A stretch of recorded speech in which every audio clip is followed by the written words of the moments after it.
Bismillahirrahmanirrahim. Assalamualaikum warahmatullahi wabarakatuh. Perkenalkan, nama saya Muhammad Farrozi dengan NIM 0309193109. Mahasiswa semester 5, Fakultas Tarbiyah dan Keguruan, Prodi Tadris IPS 3. Kali ini tujuan saya membuat video adalah untuk memenuhi salah satu tugas ujian akhir semester saya di mata kuliah strategi pembelajaran. Terima kasih saya ucapkan kepada Bapak dosen yang telah mempersilahkan saya ataupun memberikan saya waktu, kesempatan, peluang untuk memenuhi salah satu tugas kewajiban saya untuk memenuhi semester pada tahun ini. Baik, selamat pagi anak-anak sekalian. Perkenalkan, nama Bapak Muhammad Farrozi. Bapak berasal dari Universitas Islam Negeri Sumatera Utara. Apa kabar anak-anak sekalian? Mudah-mudahan Bapak doakan kalian semua dalam keadaan sehat walafiat. Amin amin ya rabbal alamin. Baik, kali ini Bapak akan mengajarkan kepada kalian tentang materi yang namanya kali ini Bapak akan mengajarkan kepada kalian itu tentang yang namanya materi pembelajaran reguler. Di materi pembelajaran reguler itu ada namanya disebut dengan mobilitas sosial. Ya, kebetulan judul besar kita hari ini adalah pengaruh interaksi sosial terhadap kehidupan sosial dalam kebangsaan. Terhadap kebangsaan. Jadi yang Bapak akan mengambil materi kecilnya, yakni adalah mobilitas. Baik, Bapak akan menjelaskan kepada murid-murid sekalian tentang apa sih itu mobilitas. Sebelumnya Bapak ingin bertanya, ada yang tahu di sini apa itu mobilitas? Sebelum Bapak menjawab dan menjelaskan apa itu sebenarnya definisi mobilitas. Baik, kalau memang tidak ada yang ingin bertanya, baik, Bapak akan menjelaskan kepada siswa sekalian tentang apa itu mobilitas. Baik, semua siswa sekalian agar dapat memperhatikan ataupun yang dicatat apa yang perlu, yang penting, mana tahu nanti tugas kali ini dapat menjadi bahan ujian untuk para siswa sekalian. Baik, mobilitas itu dalam kamus besar diartikan sebagai gerakan perpindahan ataupun berpindah-pindah ataupun kesimpagaan ya untuk bergerak.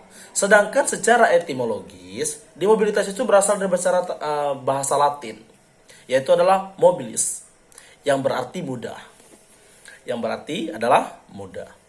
Dipindahkan atau banyak bergerak dari suatu tempat ke tempat yang lainnya. Terdapat kata sosial. Pada istilah mobilitas sosial adalah untuk menekankan bahwa istilah tersebut mengandung makna yang melibatkan seseorang ataupun sekelompok warga dapat dalam kelompok sosial. Itu definisi mobilitas secara menyeluruh. Ada juga dalam Ransford dalam Sunarto, ia mengatakan definisi Sunarto ini dalam sosiologi, mobilitas sosial itu seperti perpindahan status dalam sertifikasi sosial ataupun social mobility first to the moment of individuals of or against up or down between of social hierarchies. Menyatakan mobilitas sosial itu adalah perpindahan individu, keluarga ataupun kelompok sosial dalam lapisan-lapisan sosial lainnya. Dalam perpindahan ini yang dilakukan dapat mempengaruhi sosial yang dimiliki, yaitu bisa banyak naik turunnya ataupun bahkan pada tetap tingkat yang sama tetapi dalam pekerjaan yang berbeda. Itu dari dari definisi Sunarto. Setelah itu ada bentuk sosial, mobilitas sosial.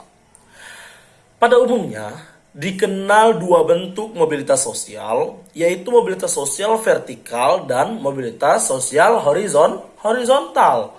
Mobilitas sosial itu apa, Pak? Mobilitas sosial horizontal itu mengacu kepada perpindahan geografis ataupun tempat tinggal atau juga peralihan individu dari satu tempat ke tempat lainnya, ya, yang dimana harus sederajat. Status sosial pun tetap sederajat tanpa kenaikan ataupun penurunan.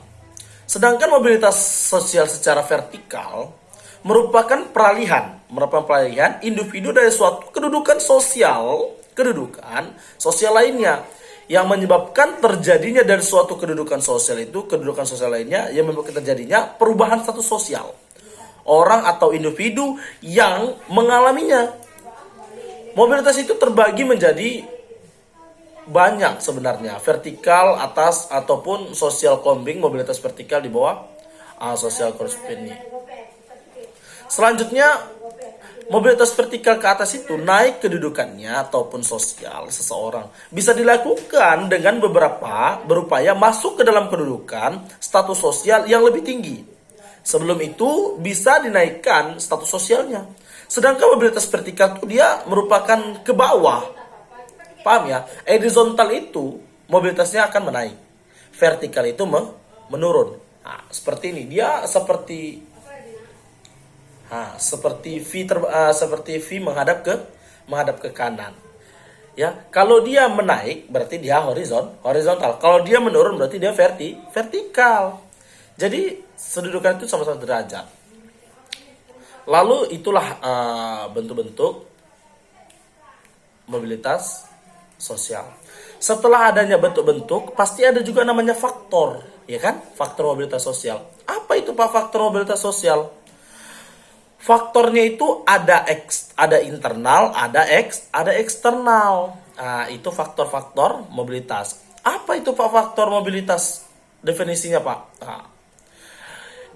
Faktor itu menyatakan kesulitan yang meningkatkan kesejahteraan masyarakat nelayan tradisional mempengaruhi oleh sejumlah faktor internal dan eksternal. Baik, Bapak akan jelaskan. Ada faktor internal. Faktor internal yang pertama adalah keterbatasan kualitas sumber daya manusia. Yang kedua, keterbatasan kemampuan modal dan teknologi. Teknologi apa? Penangkapan. Yang ketiga apa? Yang ketiga adalah hubungan kerja dalam organisasi penangkapan yang sering kali tidak menguntungkan buruh. Yang keempat ada kesulitan. Kesulitan itu untuk mendefinisikan usaha mengungkapkan penangkapan.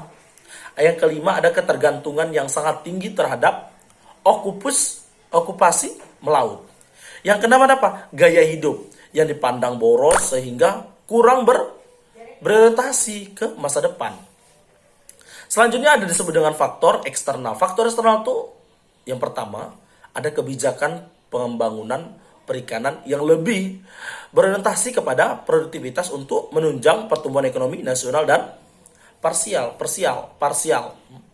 Yang kedua dia ada sistem namanya. Sistem apa? Sistem pemasaran hasil perikanannya dipasarkannya yang lebih menguntungkan perdagangan perantara.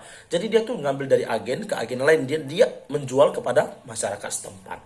Selanjutnya ada kerusakan akan ekosistem pesisir laut karena pencemaran wilayah darat ataupun praktek penangkapan ikan itu dengan bahan kimia merusak terumbu karang, konservasi hutan bakau, kawasan pesisir. Itu secara internal. Yang keempat ada penggunaan peralatan penangkapan ikan yang tidak ramah lingkungan. Jadi kita tidak boleh sembarangan nangkap, nanti ada yang menyetrum, ada yang sembrono gitu, tidak boleh. Kita harus menangkap itu secara ramah lingkungan. Yang kelima ada penegakan hukum yang lemah terhadap perusak lingkungan. Dibilang lemah tidak, tetapi kurangnya perhatian terhadap hal-hal tertentu. Selanjutnya ada terbatasan teknologi pengelola pasca panen. Sewajarnya kita tuh wajib menyediakan yang namanya itu alat untuk jika datangnya masa pasca panen. Selanjutnya terbatasnya peluang kerja di sektor non perikanan dan tersedia di desa penelayanan. Yang kedelapan, kondisi alam dan fluktuasi musim yang tidak mengizinkan nelayan melaut sepanjang tahun. 9 itu ada sosial geografis desa nelayan yang mengganggu mobilitas barang, jasa, modal, dan manusia.